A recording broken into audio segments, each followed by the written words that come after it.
In this video, we are going to be discussing the teaming dimension of leadership, and we are drilling down into a key concept in the communication leadership core competency seen here in our universal leadership model. In our integral leadership program, which has been running for over 20 years now, we refer to this framework as intent versus impact. Understanding the dynamic process that occurs from intent through impact can significantly increase a leader's ability to motivate and influence people more effectively. Note that intent occurs prior to communication and impact occurs after the communication. An analogy will be helpful here. This illustration shows an archer shooting arrows at a target.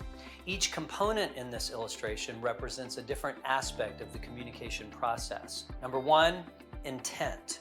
The archer represents communication intent.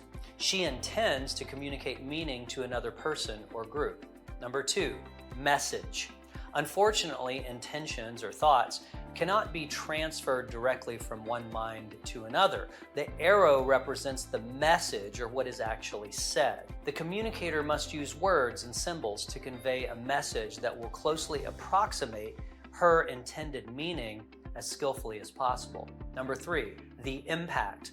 The target represents the impact of the message on the receiver. In other words, how the message is heard and interpreted. In the unlikely case that the receiver hears and interprets the message exactly as the sender intended it, then the metaphorical target has been hit in the center of the bullseye.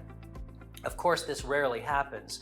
In the illustration, the archer's arrows are hitting the outer rings of the target, indicating that the person receiving the message is interpreting it differently than the sender intended. The goal of communication is to convey your message to others in a clear and unambiguous manner.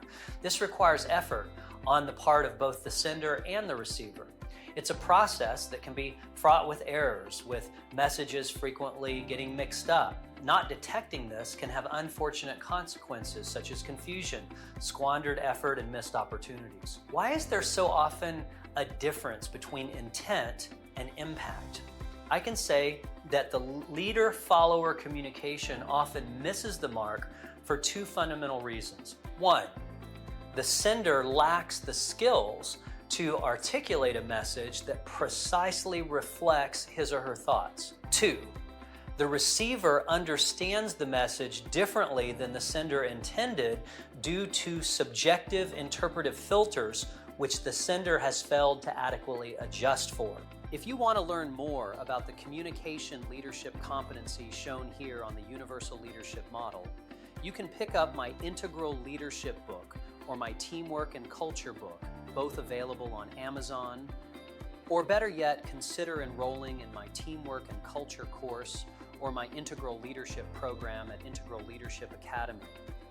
We are now accepting applications to register for our latest and greatest 5th generation Integral Leadership program, including self-paced, live instructor-led classes, as well as group and one-on-one coaching options. Message me for details or visit our website at integralleadershipacademy.com.